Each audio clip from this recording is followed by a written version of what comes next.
Ever heard of OOParts? Well, now you have, and that's all we're going to talk about this week. This is Genesis Week.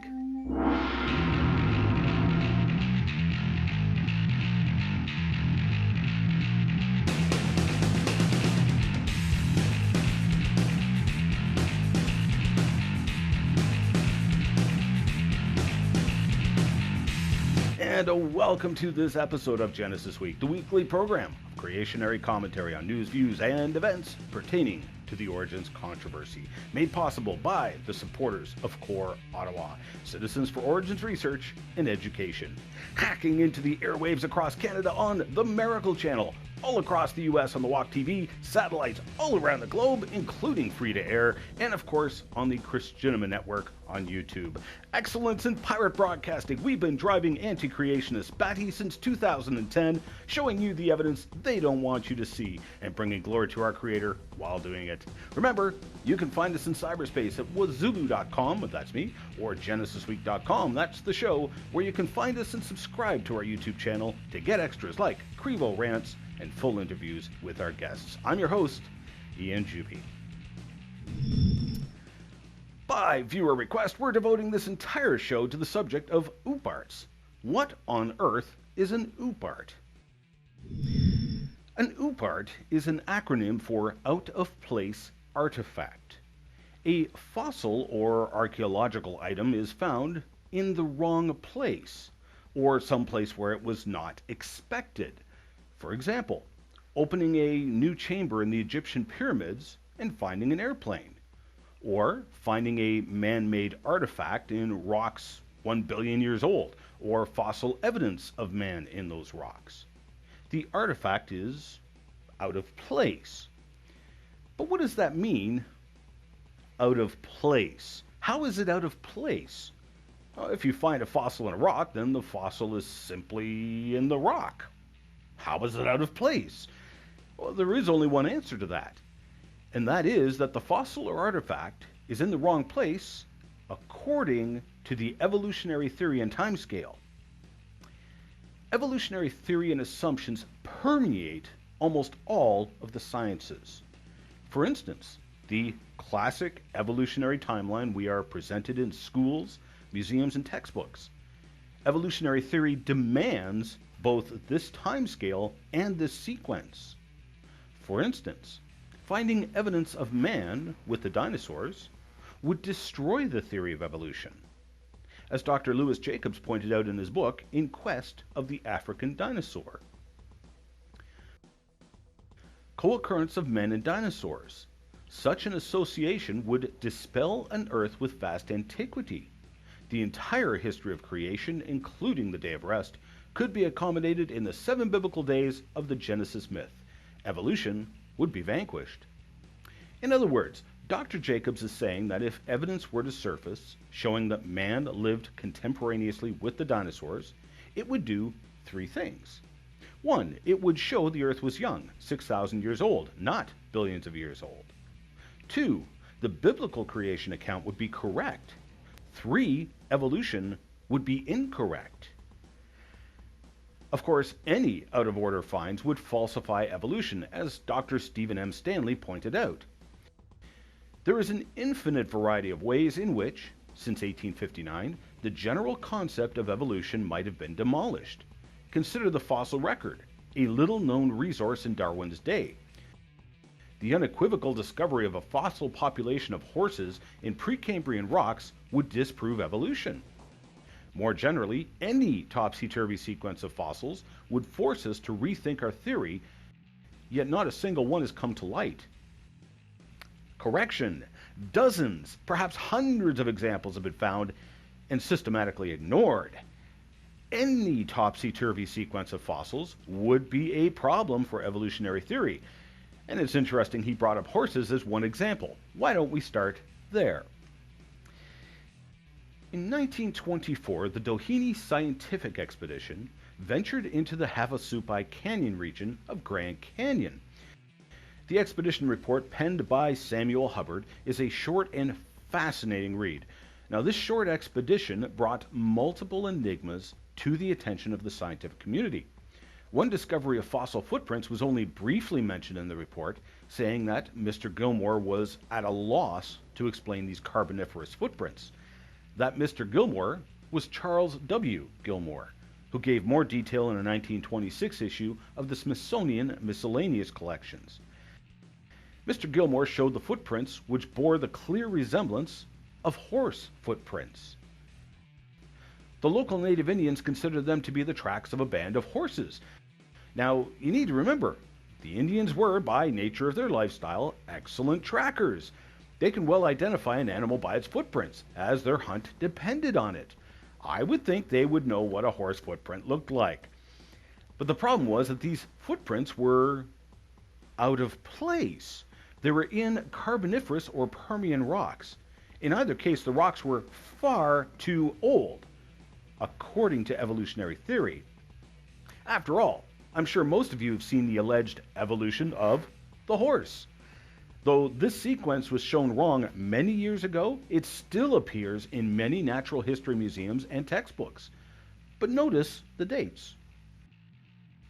The ancestor to the horse was first supposed to have arisen 50 million years ago. Now, these fossil footprints in Grand Canyon, identical to those of the modern horse, were in rocks dated by evolution as pushing 300 million years old. Not only is the horse sequence topsy-turvy, it puts the modern horse way down here on the geologic timescale. Mr. Gilmore attempted to explain away the footprints as not even fossil footprints, but simply stains in the rock, perhaps caused by marine organisms. But decades later, the famous E.D. McKee visited the footprints and called them such, fossil footprints. However, he just simply labeled them as from an unknown quadrupedal animal, or an animal with 4 legs. Now, one must ask the question, why would these very smart people struggle to identify whether or not these were even fossil footprints? And then struggle with the identification of the animal that made them, especially when the identity was glaringly obvious. Evolutionary theory does not permit the glaringly obvious conclusion. Evolutionary theory is not science, it is anti-science, ruling out possibilities and discoveries before they are even made. These fossil horse footprints rule out the anti-science theology of evolutionism. But it gets better. The Doheny expedition also documented a fascinating petroglyph of what they even labeled as a dinosaur. Now, as I mentioned in Crevo Rant number 100, the dating game has been played since before Darwin's time. In fact, the dating game was what inspired Darwin in his evolutionary thinking. Now, as we go through time, you'll notice that the scientific ages and what we know has changed. Hubbard commented that a photograph of this dinosaur petroglyph had been shown to a scientist of report, who then remarked, "It is not a dinosaur.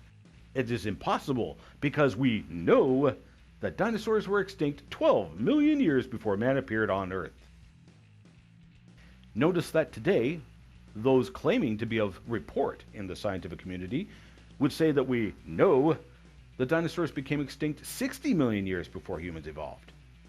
Their ages get longer while still ignoring the copious amounts of evidence, like the dozens of examples of dinosaurs in ancient artwork we find all over the world.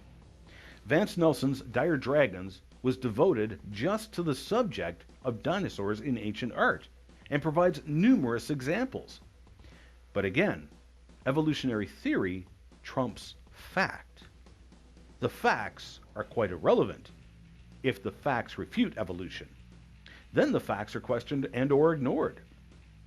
Hubbard, who was certainly no creationist and actually bemoaned being hurled into the creation-evolution debate by his discovery of the dinosaur petroglyph, bravely pointed out what we would deduce from the dinosaur petroglyph.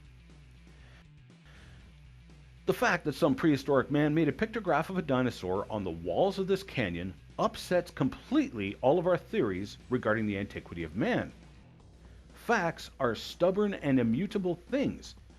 If theories do not square with the facts, then the theories must change. The facts remain.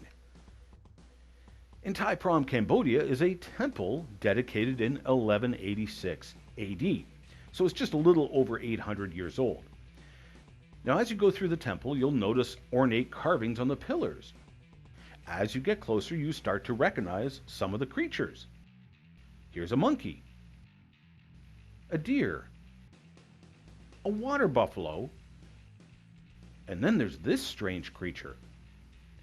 While it has strange features on its head, even children immediately recognize the carving as a stegosaur. The plates going down its back are a dead giveaway. In what can only be described as astonishingly desperate lunacy, the Smithsonian published an article claiming that perhaps this was a modern sculpture put there by a movie crew. Really? Well, first of all, there's obvious patina in the grooves of the carving. Patina takes hundreds of years to grow. How their supposed experts could miss this is beyond me. But then again, there are none so blind as those who will not see.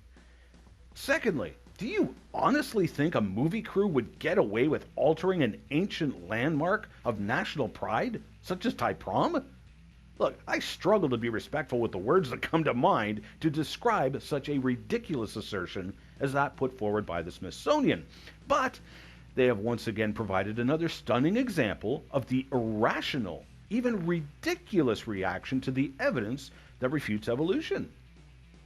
Evolutionary theory trumps the evidence at all times and all costs, even if defending it makes you look like an absolute fool. But if there's copious examples of dinosaurs in ancient artwork, because humans and dinosaurs did live at the same time, then why don't we find their fossil bones mixed together? Well, excellent question, but how often do we find human bones mixed together with the bones of dead moose? Or the bones of dead bears? Lions? We all live contemporaneously. Furthermore, there are numerous examples of creatures still alive today that are absent from the fossil record completely, like the coelacanth, for example, which is still alive today, but whose fossils are completely missing from the last alleged 70 million years of rock record. Absence of fossils does not mean the creature was not there. Furthermore, there has been evidence of man and dinosaur living at the same time. It's been ignored and mocked. In Glen Rose, Texas, the famous Paluxy River has eroded away rocks revealing copious numbers of fossil dinosaur tracks. In amongst all those dinosaur tracks are hundreds of fossil human footprints. Sometimes the human tracks are beside the dinosaur tracks. Sometimes they are inside them. Sometimes the dinosaur stepped on a human footprint. The human footprints often have clear toe impressions, mud that was squished up by the foot and has now hardened into rock just like the rest of the fossil.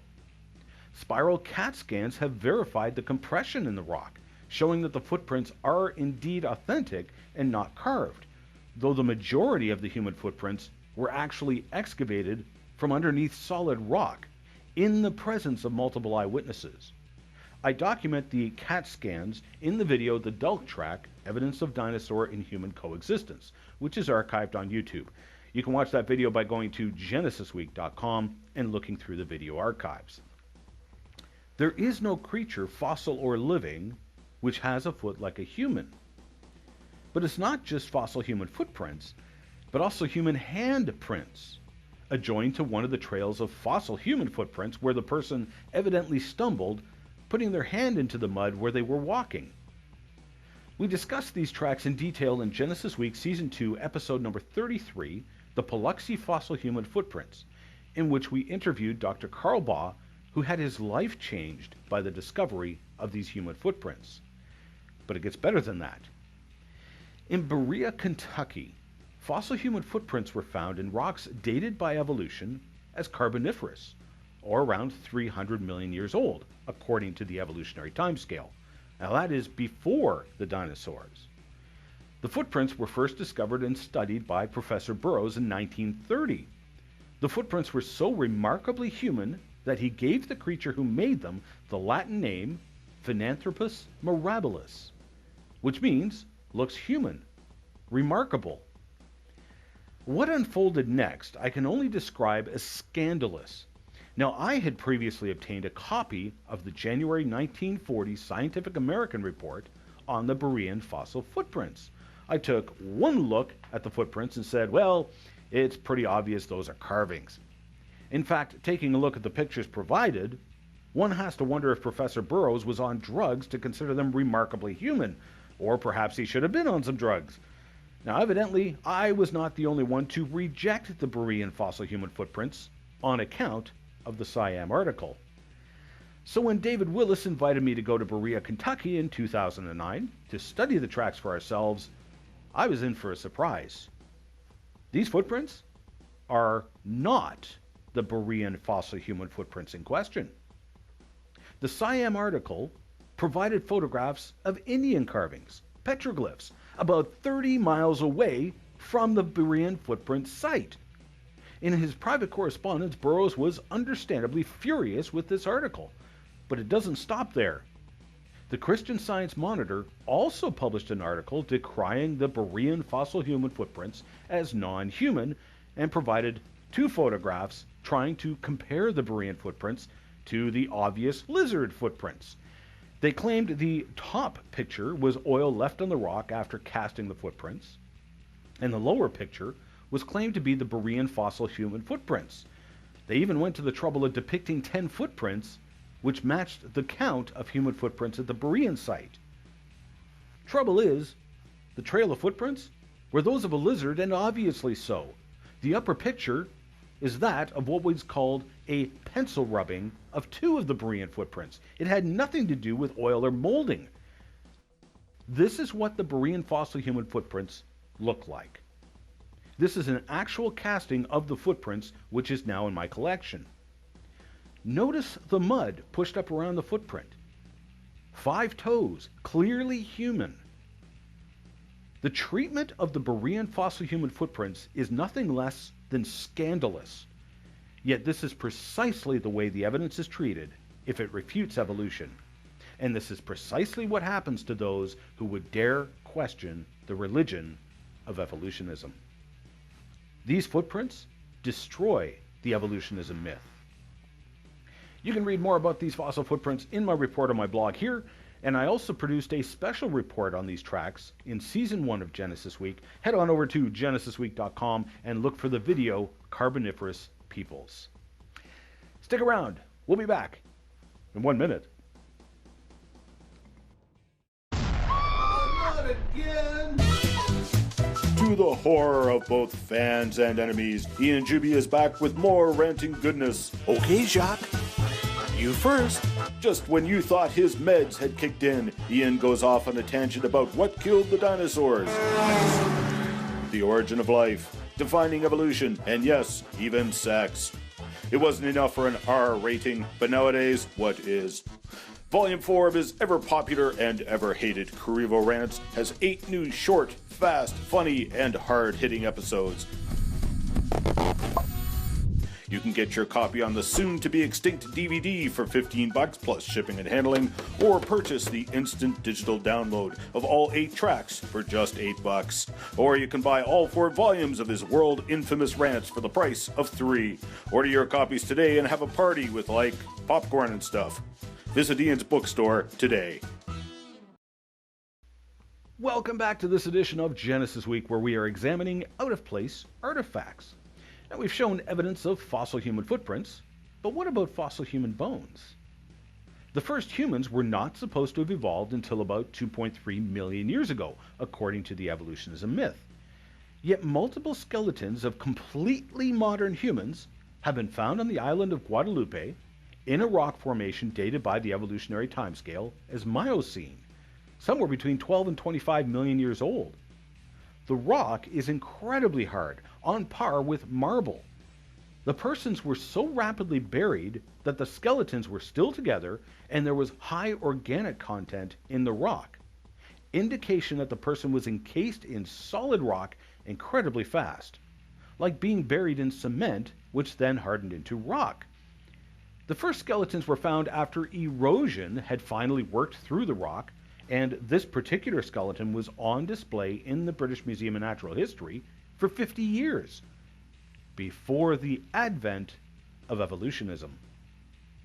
That skeleton now sits in the basement, never to see the light of day again. This is what happens to evidence which refutes evolutionism, or the evolutionism timescale. The evidence is mocked, in this case with various persons claiming the rocks and skeletons are of recent origin. Now, there are multiple problems with that ridiculous theory.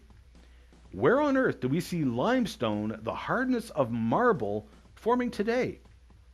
And forming rapidly enough to entomb a skeleton before it even has a chance to fall apart. 2. The skeletons were revealed by erosion. So how did the area switch from incredibly rapid rock buildup to gradual erosion?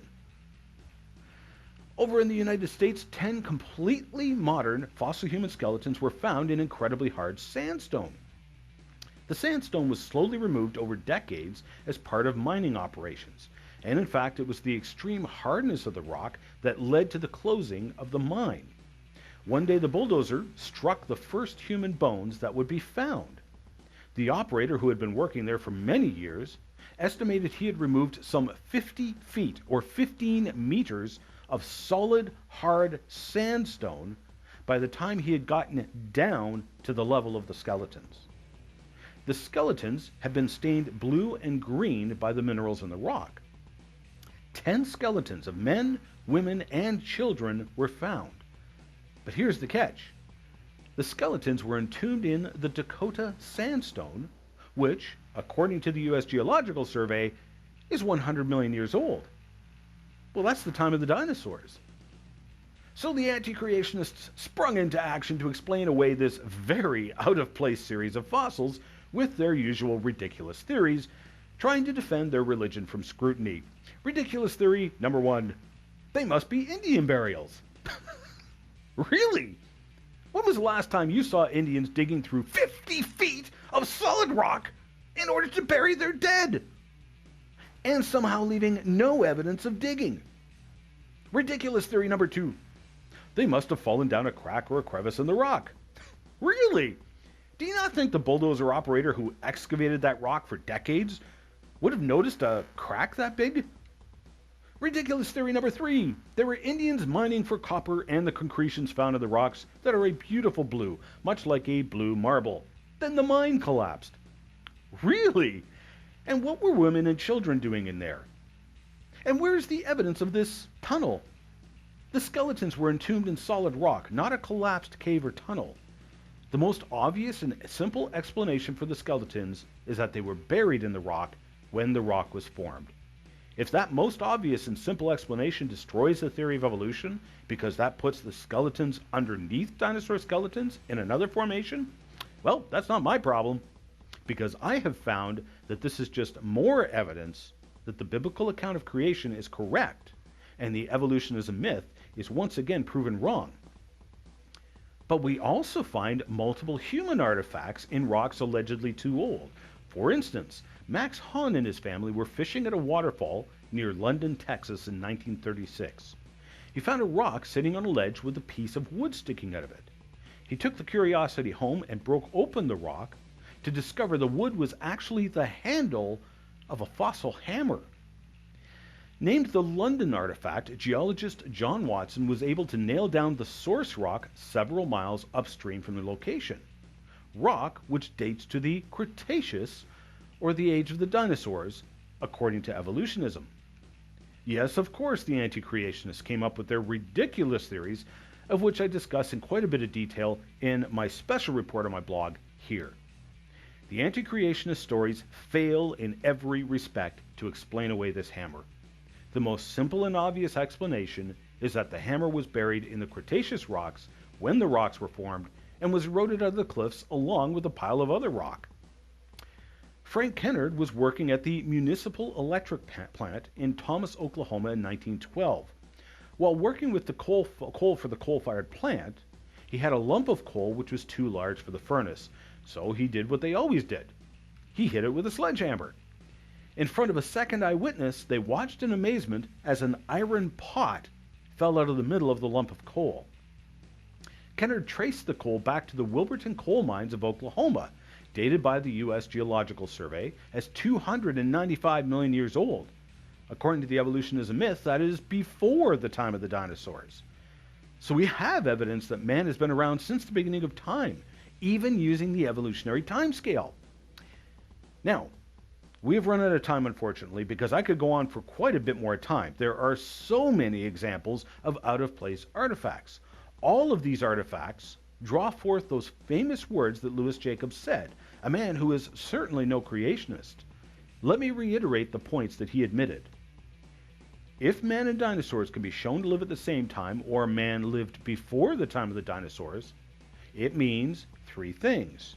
One, the evolution is a myth, is destroyed, proven false. Two, it demonstrates that the Earth is young, probably around 6,000 years old. Three, the biblical account of creation is correct. Well, if the Bible is right about the original creation, what does it say about the end of creation? It says that this creation has become corrupted by our sin. Death, disease, sickness, and suffering has entered into this world because of our sin, our disobedience to our Creator. He is going to make a new heaven and a new earth, but cannot allow even one drop of sin to enter into that new heaven and new earth. But that's a problem, because we have all sinned. That is why Jesus, our Creator, created a body in which to live a sinless life and then pay the price of sin, which is death, in our place. He said, to enter into eternity, you must be born again. Why don't you give him your life today? Why aren't you born again? I'm your host, Ian Juby. Out of time, I hope you'll join me again next Genesis Week. Remember, you can send in your comments, questions, hate mail, and leaked NSA secrets to us in a number of ways.